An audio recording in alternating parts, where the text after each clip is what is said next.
Berbicara tentang pelayanan muda-mudi juga kan guys, tidak akan lari daripada cabaran-cabaran, rintangan-rintangan dalam pelayanan muda-mudi. Karena sebagai ketua muda-mudi sendiri, saya paham itu dia punya struggle tuh. Yes.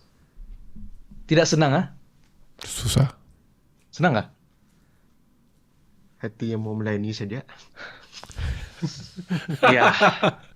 Pelayanan muda-mudi tidak senang. Sangat sangat banyak cabaran dia. Mungkin hari ini kita boleh discuss dalam waktu yang sama, mungkin kita boleh saling encourage satu sama lain lah. Karena saya percaya di konteks pelayanan muda-mudi di gereja kita masing-masing ada dia punya cabaran, struggle dia tersendiri. Jadi mungkin kita boleh saling share apa cabaran-cabaran di dalam pelayanan muda-mudi. Dan mungkin yalah kita boleh saling encourage begitu. Ya, ya. Ada yang ingin meluahkan kepahitan Anda? Tidak apa. Saya buka lah sikit. Yang ni saya buka pula. Tidak terlalu panjang, hanya sebab cabaran untuk pribadi saya tidak banyak sebenarnya. Sebab saya terlalu shock untuk buat pelayanan sebenarnya. Ya, sebab ada hati yang rindu untuk melayani. So cuma saya just share cabaran di mana yang saya di gereja saya lah. Semasa saya dulu-dulu masih kecil lagi, masa form, yes macam tu, form lagi. Saya ada kerinduan yang pikiran saya sudah yang macam yang out of the box daripada gereja punya tu. So di mana kami punya ketua-ketua itu adalah macam orang yang sekarang sudah 40 lah umur dia, ya macam tu lah kan. Kalau saya 20 sekarang 26, so dia sudah 40. So bayangkan saya form, dia mau masuk 30 macam tu. Okay, pemikiran untuk youth kami hanya untuk di dalam box tu saja macam tu. So kami sebagai youth ni mau keluar ataupun ada satu aktiviti macam fresh macam tu bah, kami terlalu di dalam kotak bah. So itu cabaran saya sebagai youth lah, sebagai saya youth masa tu. Saya mau keluar dan bukan keluar gereja kak. Ada satu aktiviti yang macam membangunkan saya daripada kotak ini. Sebab saya terlalu 6 tahun di dalam tu. 6 tahun. So pengajaran orang ini macam kami tidak ada input yang macam kami mau saja dengar pastor yang lain datang untuk youth lah, event youth. Saya dapat benda yang baru, saya dapat belajar baru. Sebab kami di dalam box tu kami sudah tahu dah cerita dia, kesaksian macam mana macam tu. So itu cabaran lah yang saya tidak dapat. Saya bagi idea tapi mereka tidak melaksanakan. Itu satu cabaran. Dan untuk pelayanan, cabaran apabila saya sudah saya menjalankan youth ke apakah, tiada lah saya rasa. Belum saya nampak lagi. Ya, cuma banyak kerja tu saja. Yang dari segi macam kita buat event ni, okay. Lepas tu saya tidak dapat untuk hadiah benda tu. Macam tu, terlalu pack. Itu untuk pribadi saya lah. Ya. Betul. Siapa mau buka lagi? Ya, saya buka lah. Buka. Silakan. Ya. So kalau bagi saya cabaran muda-mudi bahkan actually ya macam ini. Cabaran dia muncul kalau kamu tinggal sendiri lah kan, kita kan kalau tengok yang tadi kita share pun sebenarnya muda-mudi ini kan dia punya semangat lain macam bah.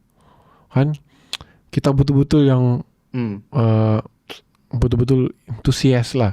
Saya cakap very enthusiast in doing something begitu. Yes. A new idea, new mindset. Karena kita ada di new era lah. Kan begitu. So inilah muda-mudi begitu. So apabila kita terlalu semangat begitu, kita mau buat sesuatu yang out of the box, out of orang lama punya mind kan begitu kan. Kita terlalu excited kan. Yang membuat perkara ini menjadi cabaran adalah apabila kita tidak dapat express ourselves begitu. Itulah cabaran muda-mudi sebenarnya. Kita ada ide ini, kita ada ide itu, kita mau buat ini. Tapi tiba-tiba ide kita semua itu ada boundary dilakukan. Itu menjadi cabaran muda-mudi sebenarnya.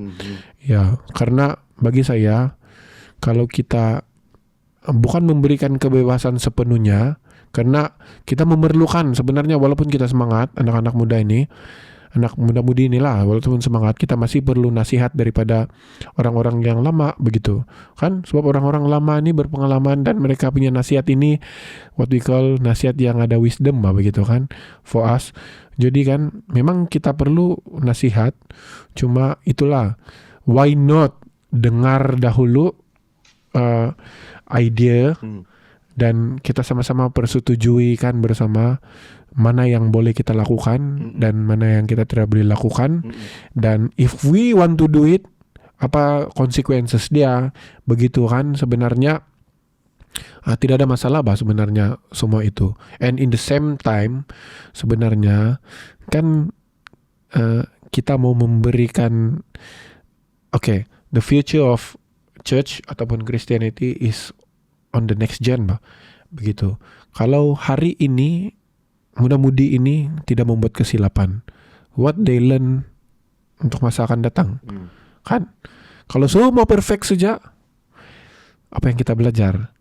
So kita harus ada kesalahan, ataupun kita harus belajar dari kesalahan, dan kita harus belajar daripada kesilapan itu untuk menjadi generasi yang lebih luar biasa lah bagi saya.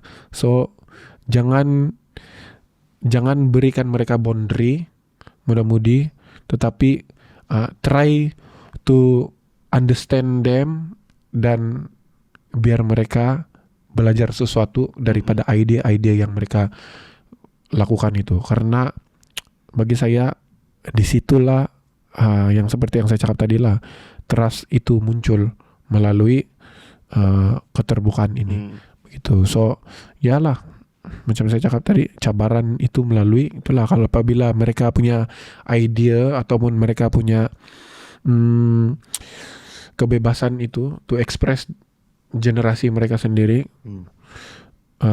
adalah itulah cabaran utama anak muda lah, muda-mudi. Saya rasa di zaman kita sekarang kan, di dalam generasi muda zaman sekarang lah, saya melihat kita punya generasi ini adalah generasi yang tidak ingin diproses. Generasi sekarang ini generasi yang saya boleh cakap it's a microwavable generation, yang macam Maggi mie yang letak air panas siap, terus beli makan. Jadi generasi zaman sekarang kan saya melihat macam mereka tidak ingin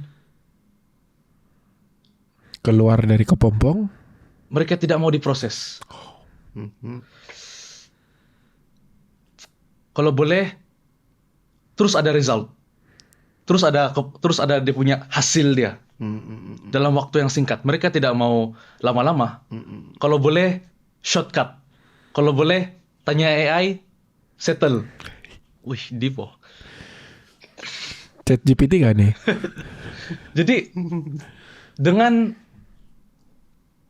kalau generasi mentality begini kan, ada di generasi muda, di dalam muda-mudi kita, sangat susah untuk mereka berkembang dari segi dorang punya karakter karena karakter yang kuat harus diasah.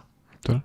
Karakter yang kuat, kalau kita punya pelayanan muda-mudi, kita punya anak-anak muda tetap kuat melewati badai hidup, melewati masalah, melewati cabaran dunia ini, mereka harus ada karakter yang kuat. Dan bagi saya, talent is not enough. Saya melihat ada banyak anak-anak muda yang sangat punya talenta yang luar biasa. Mungkin ada yang lebih hebat daripada saya secara talenta. Tetapi bagi saya talenta tidak cukup. Karena ada ayat macam begini. Talent can get you to the top, but only character that make you stay there. Talenta boleh membawa kita ke tempat yang tinggi, tetapi hanya karakter yang kuat yang membuatkan kita tetap ada di sana. Jadi, kalau kita punya anak-anak muda, tidak dimuridkan, kan? Menyokong kepada apa yang si Vongko cakap tadi. Kalau mereka tidak melihat role model dalam waktu yang sama, kalau mereka sendiri tidak dibentuk, dimuridkan, saya rasa kita punya pelayanan munamudi tidak akan bertahan dan tidak akan berkembang. Dia sekadar, oke lah kita buat lah, kita buat event lah. Tapi tidak terjadi perubahan dalam kehidupan. Jadi kalau begitu, pelayanan munamudi akan sekadar hambar, tidak ada kuasa.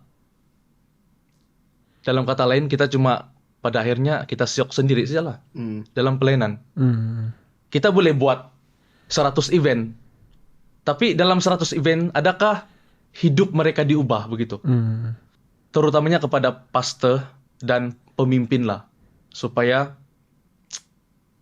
benar-benar membuat masa untuk memuridkan kita punya munamudi begitu.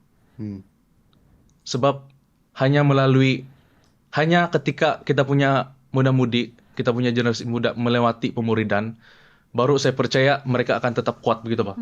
Mereka tidak akan goyah begitu. Betul. Ada satu ilustrasi yang saya sangat suka. Kamu tahu kah itu biji kurma tuh? So, saya baru tahu ternyata cara mereka tanam kurma kan, mereka kan di padang pasir. Biji kurma mereka tanam di dalam pasir dan mereka tindikkan batu. Jadi berat daripada batu itu yang memaksa akar daripada biji kurma itu turun ke bawah, ke dalam tanah. Sampailah akar itu sudah masuk ke dalam, barulah dia memberikan kekuatan untuk mereka tolak itu batu, begitu.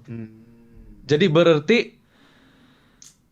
sebelum buah kurma itu menjadi satu pokok yang besar kan, akar dia itu harus pergi ke bawah tanah dulu yang paling dalam. Karena itulah kenapa buah kurma waktu panas, waktu terik, waktu hujan, taufan semua, dia punya pokok tetap kuat. Karena dia punya akar sudah jauh ke dalam. Begitu. Jadi mungkin kita punya anak-anak muda nih harus menjadi seperti biji kurma nih. Dahsyat tuh. Dan harus ditindih. Dan saya rasa yang ditindih itu adalah proses, Pak. Betul. Supaya mereka tetap tertanam ke dalam, baru mereka boleh tumbuh berbuah ke atas. Betul. Berakar, bertumbuh, berbuah. Yes, gitu. One set semua nih. Gila lah. Saya kurang tahu nih. Macam itu diamond kan, itu berlian tuh, dia kan harus berada di kerak bumi, harus melewati tekanan-tekanan panas, tuh kan. Dia kan dari karbon kan. Dia harus melewati semua itu mungkin bertahun-tahun, beribu tahun begitu kan. Baru dia menjadi sebuah berlian yang keras, yang mahal gitu. Betul. Karena tanpa dia diproses tuh, dia akan menjadi karbon yang murahan saja. Yang kita pensil tuh, itu karbonnya tuh. Itu saja. Jadi ya, saya rasa ini yang kita punya, ini yang diperlukan oleh anak-anak muda, generasi muda-mudi di Malaysia kita sekarang. Bukan apalah kan, saya mau tanya kau budak science stream kah? Itulah tuh udah masuk sains. Bulitan isi. Saya Terus saya teringat tuh, budak masuk sains. saya mau jadi angkasawan dulu. Betul lah. Isi. Planet. Jangan. Oke. Cahaya matahari tu. Oi, dia boleh kira. Berapa jaraknya? Oh, ada satu yang si Bongko cakap tadi, yang pasal yang apa kau bilang tuh, yang apa itu, yang pasal mereka apa itu? Kalau kita tidak ada di dalam mereka punya circle, mereka tidak akan care kan. Saya mau tambah apa yang dia cakap tuh. Sila. Ada satu ayat begini, dia bilang begini, they don't care until they know that you really care. Betul. Maksudnya kita punya anak-anak muda nih, mereka tidak akan kisah tuh apa yang kau khotbah, apa yang kau nyanyi di depan sebagai worship leader. Inilah zaman sekarang. Ya. Betul. Selagi mereka tidak tahu, selagi mereka tidak nampak, mereka tidak rasa yang kau adalah seorang leader yang betul-betul care pasal orang. Mereka tidak care pasal semua itu. Sebab itulah saya sudah bertobat. Saya bertobat karena saya punya cara saya sebelum ini begini. Yang sebelum-sebelum ini lah.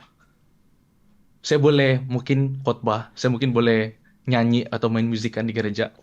Selepas ibadah saja, selepas event, saya terus mungkin pergi dengan saya punya close friend, ataupun saya terus balik. Betul. Ya bro, kamu tahu, actually kan, saya betul-betul ubah mindset saya lah. Actually selama ini kan saya sudah ada tuh pemikiran yang saya tidak mau dikenali sebagai seorang yang pandai menyanyi, pandai bawa worship, pandai berkata-kata, pandai berkhotbah di hadapan begitu kan. Itu kalau dipuji praise the Lord lah, kan? Pas baiknya cakap praise the Lord, jangan cakap bukan saya. Kan masih kata? Ya. Saya lihat tuh. Tidak bermegah dalam Tuhan. Ya, betul. So praise the Lord lah kan. Kalau betul-betul ada yang puji lah. Tetapi kalau boleh, kalau saya kan, saya sedar yang saya bukan mau dipuji, diingat. Bukan dipuji lah, diingat karena perkara tersebut. Tapi saya mau anak-anak muda ataupun orang yang saya layani ingat saya karena pastoral care saya. Begitu. Karena bagi saya itu lagi important daripada berada di atas berkhotbah, show that you are talented in talking, menafsir firman Tuhan. Itu semua sia-sia kalau kamu tidak dapat menggambarkan Kristus di dalam kehidupan kamu. Ya, daripada apa? Pastoral care kamu. Kan? You can say that di atas pentas lah kamu boleh cakap yang wah saya nih sudah bertobat begini apa semua. Kasihilah musuhmu, kasihilah sesamamu. Hey, kalau saya jumpa dia, saya mau kasihi dia begitu. Tapi sekali turun dari stage, you are a different person. So do you think that this generation care about what you say? No. Mereka tidak akan ingat itu. Mereka akan lihat apabila kamu turun dari pentas itu, bagaimana pastoral care kamu di dalam kehidupan mereka lah. Begitu. Kalau sebelum ini, selepas pelayanan, saya mungkin terus pergi kepada saya punya close circle ataupun saya balik ke rumah begitu. Tapi dari tahun lepas sampai sekarang lah, saya tukar sudah. So selepas pelayanan, apa yang saya buat adalah saya pergi jumpa itu student depan orang. Oke, Bapak Pastor. Saya pergi jumpa orang, mungkin tidak cakap pasal firman Tuhan berkata, tidaklah. Tapi just apa kabar kembali kepada Alkitab. Apa kabar kamu orang? Nanti sibuk kah assignment? Jadi just tanya yang buat mereka rasa dike begitu Pak, yang relate dengan mereka. Dan kadang-kadang saya korang main ML kah? Yang begitu Pak. Jadi something yang mereka boleh express diri dorang. Main badminton kah? Main bola kah? Begitu. Jadi tidak terlalu macam.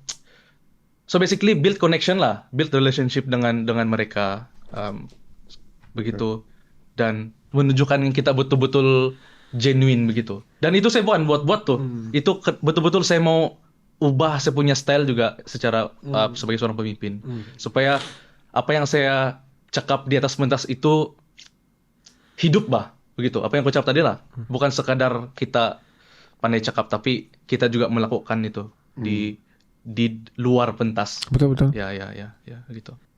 Communication lah kan. Itu pencemaran. Komunikasi ya, betul. Dengan muda-mudi. Saya ada mau cakap lah soal communication. Sebenarnya actually ya, bagaimana boleh juga terjadi ada persengketaan antara generasi muda dan generasi lama begitu. Semua start daripada communication tau.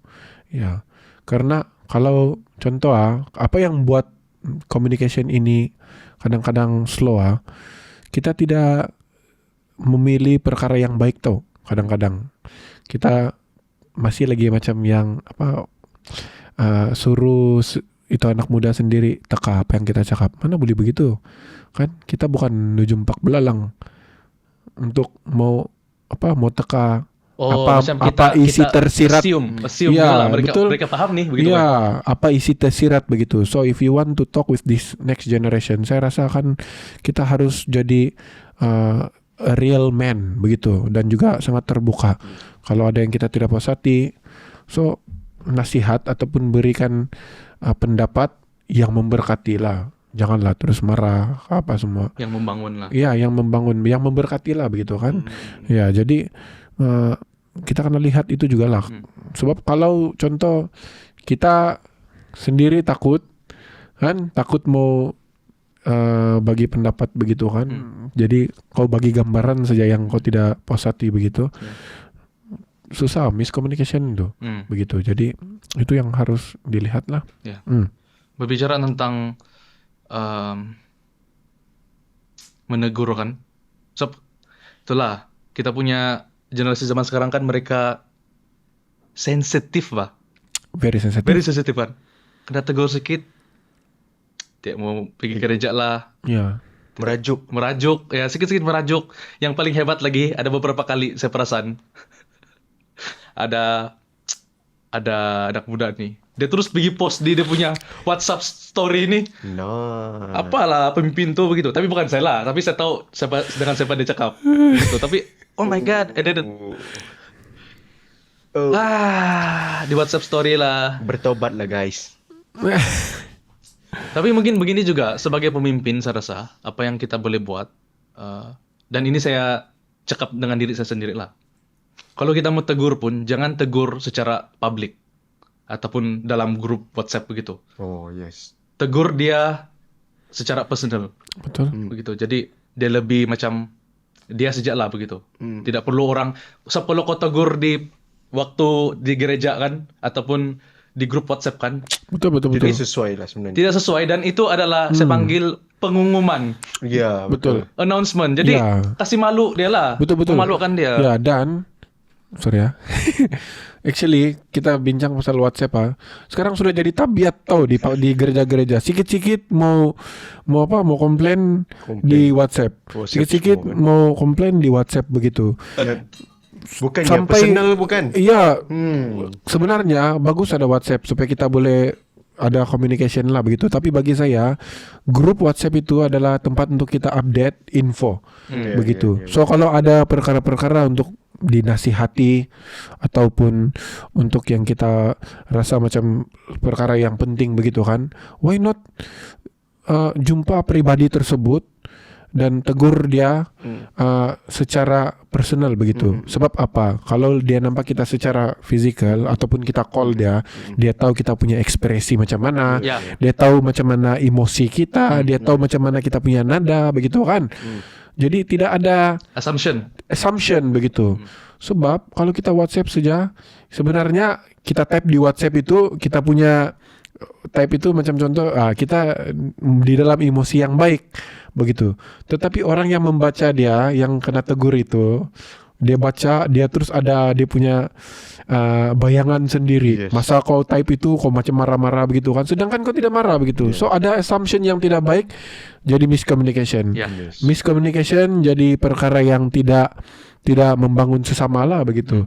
Jadi itulah. So bagi saya kita kena lihat juga kan, perlu ada kesadaran penggunaan WhatsApp group itu sebenarnya untuk apa begitu. So kalau mau tegur perkara yang keras, why not jumpa secara pribadi ataupun terus directly berhubung dengan orang tersebut. Now saya ada conclusion begini tahu. Kamu ada cara yang lebih baik dan benar untuk digunakan, tapi lastly kamu guna perkara yang tidak baik juga. Dan apa yang berlaku, ada miscommunication lah yang berlaku. So please think this lah. So perkara ini sebenarnya menjadi tabiat sudah. Ya macam kita panggil bahasa jahat dia jadi apa? Pengecut bah. Kan bahasa jahat dia jadi macam pengecut. Sedangkan kita bukan pengecut. Just that kita sudah jadi ini kan perkara sudah jadi tabiat lah begitu. So ada cara yang lebih baik.